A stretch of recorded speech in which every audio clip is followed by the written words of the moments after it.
Meanwhile, the Taliban's former godfathers are in trouble, or should I say more trouble. Just name a problem and Pakistan has it. Economic troubles, check. Political persecution, check. Terrorism and rising debt, check. Tonight, we are talking about that last one.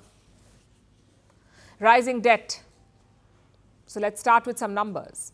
Pakistan's foreign debt in March 2023 was $85.2 billion. March 2023.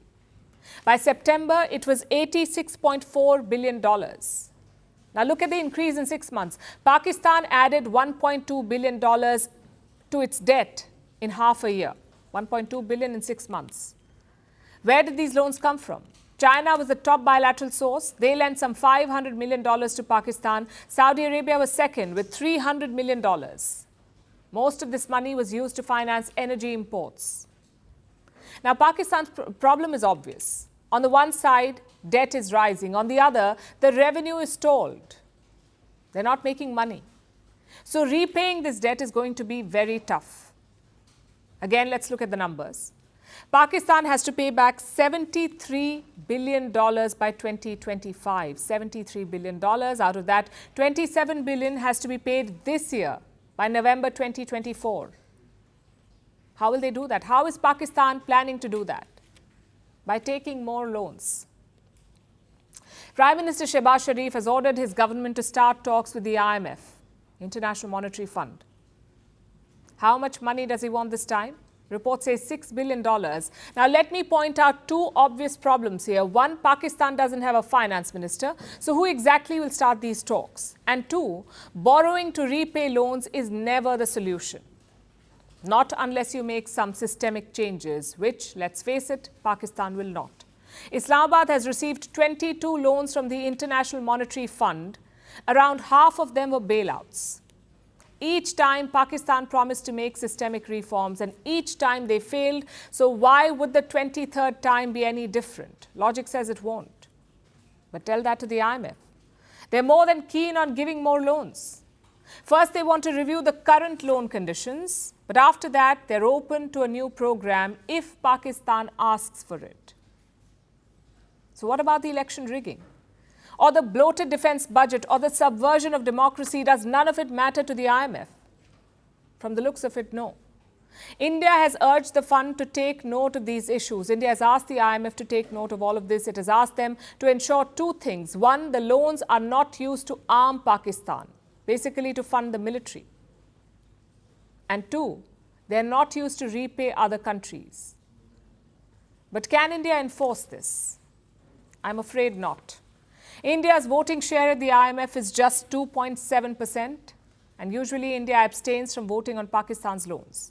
China has a 6.4% share. The US has around 17.5%, and both these countries, America and China, are expected to back Pakistan, but the loan is just one step.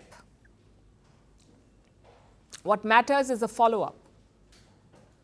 Do you administer the bitter pill? Do you introduce much-needed reforms? That's what matters. Now, Shehbaz Sharif is hinting at some of those steps. For example, he wants to speed up the privatization of Pakistan's state carrier, PIA, the Pakistan International Airlines. They want to privatize it. Reports say he set a deadline for that. He wants PIA to be sold off by June 15th.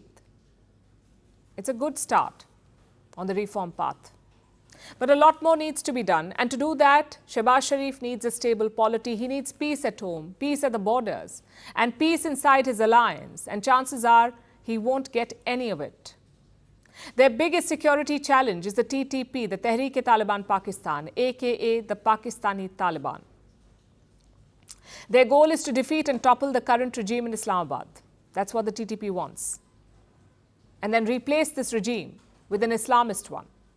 And guess what? Pakistan's army seems scared of them.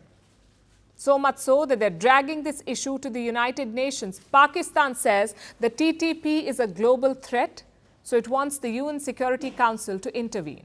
How? By asking the Afghan Taliban to cut ties with the Pakistani Taliban. The Afghan interim government's failure to control the TTP and other terrorist groups erodes its claim of full control of its territory that it asserts in order to secure international recognition. Mr. President, I am confident that this Council will join Pakistan in demanding that the Afghan interim government terminates its relationship with the TTP and its affiliates and prevents them from having free rein to conduct cross-border attacks against Pakistan. How the times change. Pakistan funded and armed the Afghan Taliban. Now that same group won't help them. Pakistan also lobbied for the Afghan Taliban at the United Nations in the past. Now it wants the United Nations Security Council to act against them. This is a perfect example of why shady policy choices never work. Not in foreign affairs, not in financial growth, and not in domestic politics.